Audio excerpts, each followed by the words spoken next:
Ahead of the November midterms, Democrats are hoping to take advantage of President Trump's slipping approval ratings in order to reclaim the House and Senate from Republicans.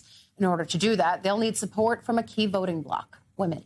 Data shows women consistently turn out to vote at higher rates than men. In the 2024 presidential election, 91 million women cast a ballot compared to nearly 83 million men.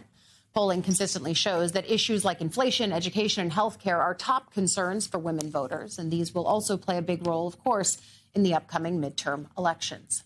I want to bring in founder and executive director of Galvanize USA and Galvanize Action, Jackie Payne. Jackie, your organization is always doing surveys with moderate white women voters, and they are one of the particular electorates that we look at to see, are they swinging, where are their allegiances, and most importantly, what's driving them. And so in this new survey, what is the answer to that? What is the motivating factor? Well, first, thanks for having me again. Appreciate it. And we have studied moderate white women for the last 9 years because there's more than 49 million of them, and they are about a quarter of the vote share in the most competitive races. So how they feel really can tip the midterms. In this latest survey, the thing that really stuck out to me is they're not happy with anybody. They're feeling so frustrated when they look. 57% of moderate white women oppose both Democrats and Republicans. Republicans, when you look at strongly unfavorable, Republicans are a little bit worse, about 8 points worse. But, they're not happy with anybody. They're looking for somebody to earn their trust and prove to them that they're going to take care of them. Not happy with anybody. And we were just showing on the screen the ways that they are disapproving of the president, disapproving of Congress. And I guess the inverse of that question is, what would it take to earn them back? Where should the focus be? Yeah, I think the number one issue for them is always the economy. Last month, we talked a lot about how the war has caused rising gas prices, really causing about 80% of them to say that they're changing how they spend their money. And so they need someone to show up for them on affordability. But we're also seeing them pretty upset with corruption. So last month, about 80% said they were upset with corruption. We did a little more research this month and to ask what aspect of it. The top driver of that is they feel like members of the Trump administration are making foreign deals to enrich the Trump family itself. So I think if I was running for office right now, I would be talking about affordability, and I would be running on anti-corruption because these women want fairness and they want to trust the leaders they elect. I was going to say, are they connecting it with a political party or political person? And it sounds like the answer is yes. In broader polling, they actually do think that both parties are corrupt. Right now, what we're seeing is they're upset with the Trump administration specifically on self-dealing. And then also there's some data in there around feeling like they're giving tech bros the keys to the kingdom.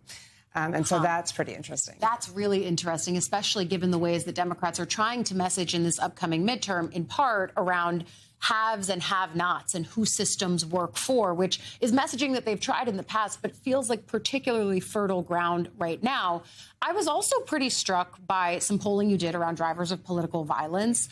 We can pull up on the screen the way that 3% of the people that you polled say that it's not a serious problem, which I'd like to talk to them. But the ways in which they're blaming extreme rhetoric from political leaders as the reason for political violence is interesting to me. And I wonder, as we look towards solutions, if they're saying that they want people who can take the temperature down.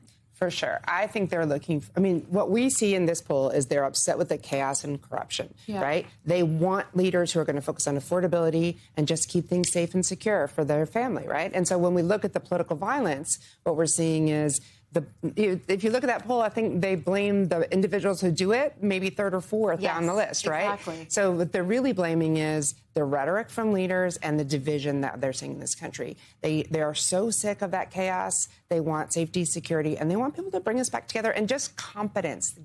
Focus on affordability, get it done. I think when we look at the issue sets and the ways that I hear from Republican strategists that they feel the party is struggling to direct the ship in the right way to win on those kinds of issues. You also look at the ways that political party favorability in this, it shows that Democrats are struggling just as much in the eyes of these female voters. Do they have a bigger hill to climb, even though the issue set, it seems in other polls, is with them? Do Democrats have a bigger hill to climb? They have work to do to earn back the trust. You know, it's interesting. We do see that Republicans are in control of Congress, right, and the White House. And so you might I expected to see that there would be more disapproval of Republicans. And we see a little bit more intensity of feeling against Republicans. Yeah. But the fact that they're viewing Democrats as unfavorably and that they also tend to think of Democrats as corrupt is a problem for Democrats. The brand is in trouble. They have got to say to folks, we care about you, we will show up on affordability, and we're not going to be part of this corruption. You know, we will earn your trust through fairness and following the rules. And I think we've seen good examples of that in some of the women governors who won in 2025. Yeah. Just, you know, competence and none of this drama. Yeah, exactly. And a hyper focus on affordability, dollars and cents issues. It's a fascinating poll. Please keep coming back to us with them. Founder and executive director of Galvanize USA and Galvanize Action, Jackie Payne. Thank you.